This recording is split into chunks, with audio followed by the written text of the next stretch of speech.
एक गांव में एक सौदागर रहता था। उसका एक पुत्र था। उसका विवाह हो चुका था, परंतु उसकी पत्नी सुंदर नहीं थी। उसी गांव में एक नंबरदार भी रहता था। उसकी इकलौती पुत्री थी जो बहुत सुंदर थी, परंतु उसका पिता एक गरीब घर से संबंधित था। कभी कभी तो ऐसा भी होता था कि 2 समय की रोटी भी उनको मिल नहीं पाती थी। कई कई दिन तो उनके घर चूल्हा तक नहीं जलता था और उनको फाके मरने पड़ते थे। सौदागर के लड़के ने नंबरदार की लड़की का हाथ मांगा।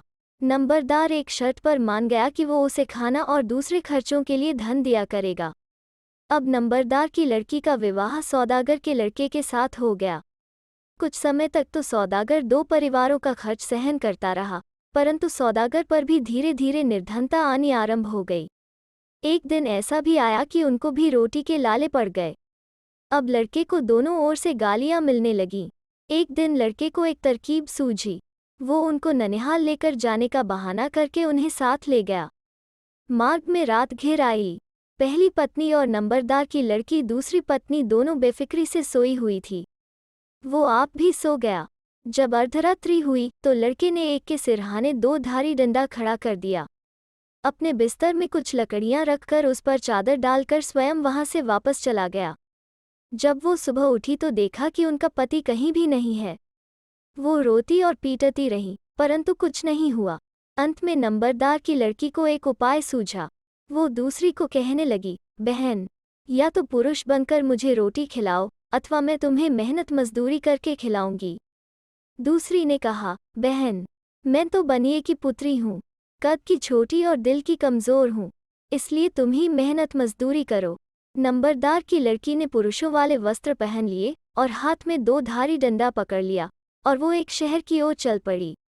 शहर में पहुंचकर उन्होंने रहने के लिए एक मकान ले लिया। उस मकान की मालकिन एक औरत थी। उस शहर में एक राजा रहता था। रात के समय वो दरबार लगाया करता था। हर कोई अपने दुख वहां सुनाता था।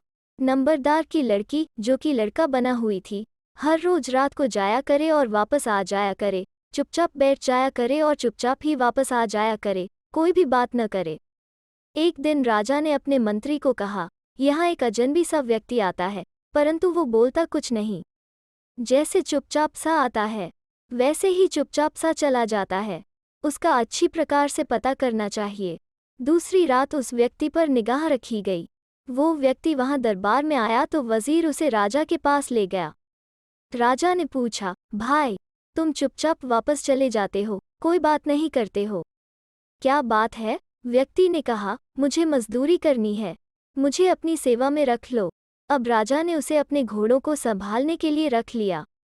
जब उसको पूछा गया कि तुम्हें क्या दिया जाए तो उसने कहा, 2 सेर आटा नित्य का। वो रोज ही अच्छी प्रकार से काम करता था और 2 सेर आटा ले जाता। वो बनिए की लड़की को कुछ आटा दे देता और कुछ स्वयं रख लेता और कुछ को बेचकर अपने दूसरे खर्चे पूरे किया करता। दिन गुजरते गए, धीरे धीरे उसका नाम दसामल पड़ गया। यह दसामल नाम इसलिए पड़ा क्योंकि वो नित्य 2 सेर आटा ही लेता था, परंतु इसके बदले वो काम बहुत मेहनत से करता था। एक दिन की बात है कि उस पर राजा बहुत प्रसन्न हो गया और उसे अपने साथ शिकार पर ले गया। दसामल ने अपने साथ पानी का एक घड़ा ले लिया, एक बर्तन च्यूरी का और 1 किलो भुना हुआ मांस एवं शराब भी ले ली। सारा दिन फिरते फिरते व्यतीत हो गया, परंतु कोई शिकार नहीं मिला। सांझ हो गई तो राजा को बहुत प्यास लगी, क्योंकि ग्रीष्म ऋतु थी और वो मार्ग भी बहुत तय कर चुके थे। राजा ने कहा, दसामल, मैं तुम्हें राज्य का चौथा भाग दूंगा यदि तुम मुझे पानी पिला दो। दसामल ने कहा, महाराज, आप तो अनोखी बातें करते हो, ऐसे घने जंगल में पानी की इच्छा रखते हो। दसामल ने हंसते हुए पानी पिला दिया। कुछ समय बाद राजा को भूख लगने लगी और वो कहने लगा, मैं तुम्हें आधे राज्य का सरताज बना दूंगा यदि तुम मुझे च्यूरी खिला दो तो। दसामल कहने लगा, महाराज, च्यूरी कहाँ से लाऊं, परंतु यदि कहते हो तो मैं ला देता हूँ। इतने में हंसते हंसते उसने बर्तन में से च्यूरी निकालकर राजा को दे दी।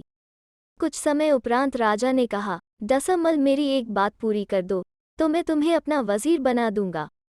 दसामल ने कहा, क्या बात है महाराज? राजा ने कहा, हम थक कर चूर हो चुके हैं, यदि तुम मुझे मांस और मदिरा भी लाकर दे दो। दसामल ने वह भी उसके समक्ष लाकर रख दी और राजा की आखिरी इच्छा भी पूरी कर दी। रात घिर आने पर वे दोनों महल के लिए वापस चल पड़े। दो धारी डंडा दसमल के पास ही था।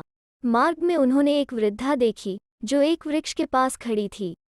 उनको देखकर वो कहने लगी, पुत्र, मेरे पुत्र को किसी ने वृक्ष पर लटका दिया है।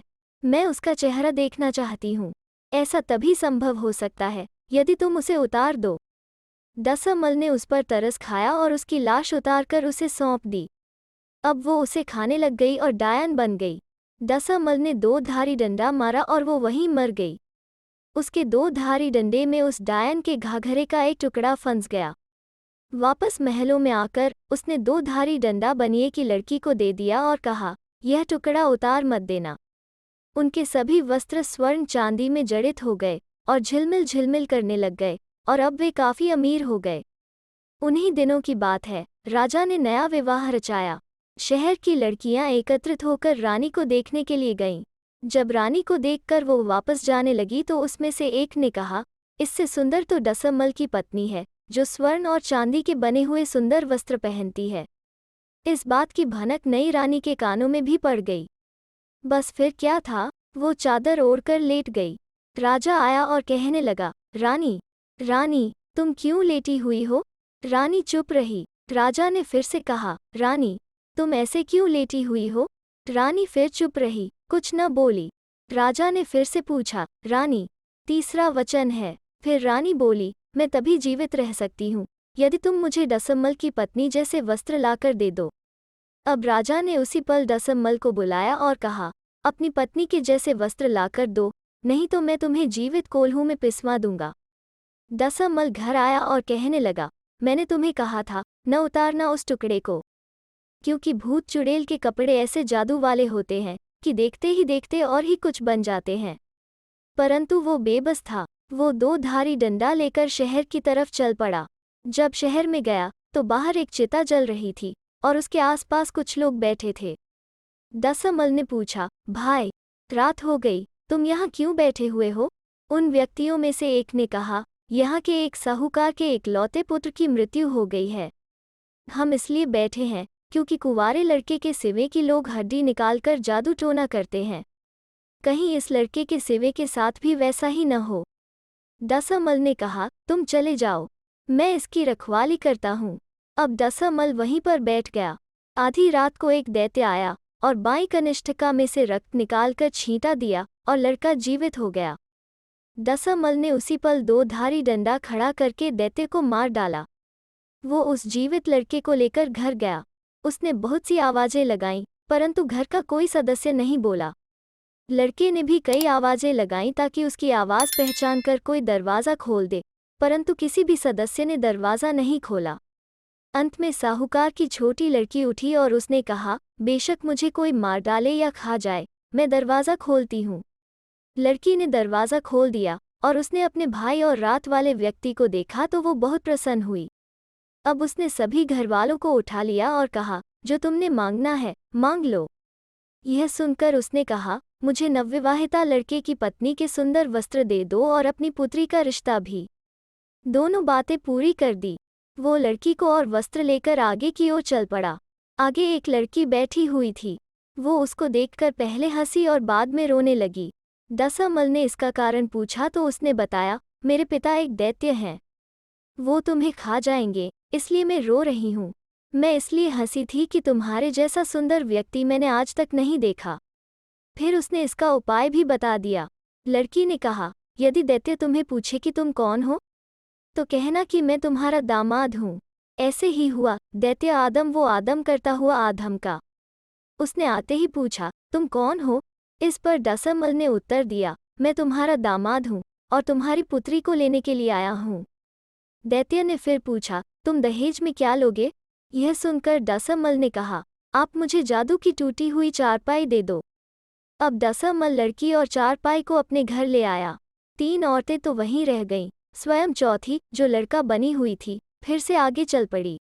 वो आगे गया तो आगे एक लड़की चरखा कात रही थी। वो भी उसे देखकर पहले तो हंसी और उसके बाद रोने लगी। दसमल ने इसका कारण पूछा तो उसने बताया, मेरे पिता एक दैत्य हैं, वो तुम्हें खा जाएंगे, इसलिए मैं रो रही हूँ। मैं इसलिए हंसी थी कि तुम्हारे जैसा सुंदर व्यक्ति मैंने आज तक नहीं देखा। फिर उसने इसका उपाय भी बता दिया, यदि दैत्य तुम्हें पूछे कि तुम कौन हो, तो कहना कि मैं तुम्हारा दामाद हूँ। ऐसे ही हुआ, दैत्य आया। उसने आते ही पूछा, तुम कौन हो? इस पर दसमल ने उत्तर दिया, मैं तुम्हारा दामाद हूँ और तुम्हारी पुत्री को लेने के लिए आया हूँ। दैत्य ने फिर पूछा, तुम दहेज में क्या लोगे? यह सुनकर दसमल ने कहा, मुझे छड़ी और कड़ी चाहिए। दैत्य मान गया। उसने उसे अपनी लड़की दे दी और साथ ही छड़ी और कड़ी भी दे दी। लड़का उसी समय लड़की को और छड़ी को लेकर फिर से वापस चला गया और उसे वहीं पर छोड़ आया। फिर उसे एक और लड़की मिली। उसने भी उसी प्रकार ही कहा। दसमल ने वैसे ही किया और दहेज में एक फटा हुआ वस्त्र और गद्दा मांगा और दैत्य मान गया। वो पांचवी को लेकर भी अपने घर आ गया। फिर वो आगे बढ़ा, वहां भी उसे एक लड़की मिली। वहां से उसने जादू की एक डिबिया मांग ली। इसी प्रकार उसने 6 पत्नियां एकत्रित कर ली और सातवीं वो स्वयं भी तो एक लड़की ही थी। हर रोज उसकी एक पत्नी उसको खाना खिलाती। पहली ने जब उसे खाने पर बुलाया तो अपने साथ लाए हुए सुंदर वस्त्र दिए और कहा, यह आप राजा की पत्नी को दे आओ। दसमल ने उसी प्रकार किया। राजा ने प्रसन्न होकर उसे अपना वजीर नियुक्त कर दिया। पहले वाला वजीर उससे ईर्ष्या करने लगा और राजा को उससे सवाल पूरे करवाने के लिए कहता। एक दिन राजा ने दसमल को कहा कि तुम रातों रात गंगा से पानी लाओ और मुझे पिलाओ। दसमल बड़े बुझे मन से अपने घर गया और भीतर जाकर लेट गया। उस दिन जिसको दहेज में चारपाई दी थी, उसके घर रोटी खानी थी। उसने पूछा, स्वामी, आपको क्या हुआ? अब दसमल ने सारी बात बता दी। वो कहने लगी, यह भी कोई मुश्किल काम है। यह टूटी हुई चारपाई किस लिए साथ लाए हो? तुम फ्रिक मत करो। दसमल चारपाई के मध्य में बैठ गया और चारों तरफ मटके रख लिए और कहने लगा, चलो चलो चारपाई, गंगा वाले देश को चलो। दसमल उस चारपाई द्वारा गंगा नदी के पास पहुंच गया और रातों रात गंगा का जल ले आया और राजा को पीने के लिए दे दिया। वजीर फिर से ईर्ष्या से भर उठा कि यह तो फिर से बच गया। उसने फिर राजा से कहा कि दसमल से रातों रात कुआं खुदवाओ। राजा ने फिर दसमल को बुलाया और कहा, रातों रात एक कुआं खोद कर दिखाओ। यदि तुम ऐसा न कर सके तो तुम्हें दैश निकाला दे दिया जाएगा। अब दसमल घर आया और चुपचाप लेट गया। उस दिन छड़ी कड़ी वाली ने उसे रोटी पर बुलाया था। उसने उसे सारी बात बता दी। उसकी पत्नी ने कहा, स्वामी, आप फ्रिक मत करें, यह छड़ी और कड़ी किस लिए हैं? अब दसमल छड़ी और कड़ी को लेकर एक खुले स्थान पर चला गया और कहने लगा, खोदो, कड़ी उठाओ, छड़ी। अब कुआं रात भर में तैयार हो गया। सुबह होते ही उसने राजा को उसका पानी पिला दिया। अब वजीर ने सोचा कि इसका जीवित रहना खतरे से खाली नहीं है, इसका मर जाना ही उचित है। वो उसे मरवाने की सोचने लगा। वजीर ने राजा को फिर से कहा, हे राजन, आप दसमल को कहो कि यह रातों रात सुबह होने से पहले हमारे पूर्वजों की खबर लाकर देवे। उसे आज्ञा प्रदान कर दी गई। दसमल अपने घर गया। उस दिन चौथी पत्नी ने खाना खिलाना था। दसमल ने उसे सारी बात बता दी। चौथी पत्नी ने कहा, तुम राजा को कहना कि मुझे चिता में चिनवा दो और आग लगा दो। जब आग लगने लगी तो तुम वस्त्र और गद्दा अपने साथ ले जाना। दसमल ने ऐसा ही किया। उसने राजा के पास जाकर कहा, हे राजन, एक चिता चिनवा दी जाए और उसमें मुझे बिठाकर आग लगा दी जाए। ऐसा ही हुआ। आग लगा दी गई। जब आग लगाई गई तो दसमल ने वस्त्र और गद्दा अपने पर ले लिया। जब आग ठंडी हुई तो दसमल उससे उठ गया। आग से निकलते ही दसमल ने कहा, आपके बुजुर्ग बहुत ही दुखी हैं। उनके सिर में मूछे वाली जुएं हैं और उनकी अंगुलियों पर 2-2 इंच लंबे नाखून हैं। नाई और नाइन की मांग कर रहे हैं। वजीर बहुत प्रसन्न हुआ क्योंकि वो जाति का नाई था। उसने अपनी भी तैयारी कर ली। अब फिर से चिता तैयार की गई। बढ़िया बढ़िया रेशमी रजाइयाँ साथ ले ली गईं। दिल में कहने लगा, फटे हुए वस्त्र में तो उसे तपिश महसूस हुई, मेरी तो रेशम की रजाई है। अब उसने अपनी पत्नी को भी अपने साथ ले लिया। राजा को कहा गया कि वो आग लगा दें। राजा ने आग लगाई। आग की लपटें ऊंची ऊंची निकलने लगी और नाई एवं नाइन दोनों ही भूनकर भुरता बन गए। जब राजा को सारी बात का पता चला तो उसने दसमल को सारा राज्य दे दिया और स्वयं साधु बन गया। दसमल ने एक बहुत बड़ा यज्ञ किया। जब उसने जादू वाली डिबिया में से चुटकी भर राख निकाली और फूंक मारी तो कड़ाहियाँ चावल से भर गईं। सभी लोग यज्ञ में शामिल हुए। भीड़ बहुत अधिक थी। दशमल ने अच्छा प्रबंध किया ताकि सभी पंक्तियां बना लें। वो स्वयं भी चावल बांटने लगा। उस यज्ञ में दशमल के माता पिता और जिसके घर उसका विवाह हुआ था वो भी आए थे। सभी रोटी और चावल खाकर चले गए, परंतु दशमल ने उन्हें कुछ नहीं दिया। वो हक्के बक्के से वहीं के वहीं खड़े रह गए कि बाकी सभी तो खाकर चले गए, परंतु हमें खाने को क्यों कुछ नहीं दिया, पता नहीं हमें क्यों बैठा रखा है। कुछ समय पश्चात दशमल अपने पति के पास आया और कहने लगा, पता है मैं कौन हूँ? मैं वही हूँ जिसे तुम जंगल में सोते हुए छोड़ आए थे। उसे वो घटना याद आ गई और वो उसके चरणों में गिर पड़ा। दशमल ने सारी व्यथा सुनाई कि किस प्रकार वो एक लड़का बनकर निर्वाह करती रही। वो कहने लगी, पहले तो तुम हम दोनों से पीछा छुड़ाकर भागे थे, अब तो हम साथ हैं। राज्य का कार्य संभाल लो और हम सातों को अपने साथ रख लो। उसने सभी को अपनी रानियां बना लिया और स्वयं राजा बन बैठा। तो दोस्तों, कैसी लगी आज की लोककथा?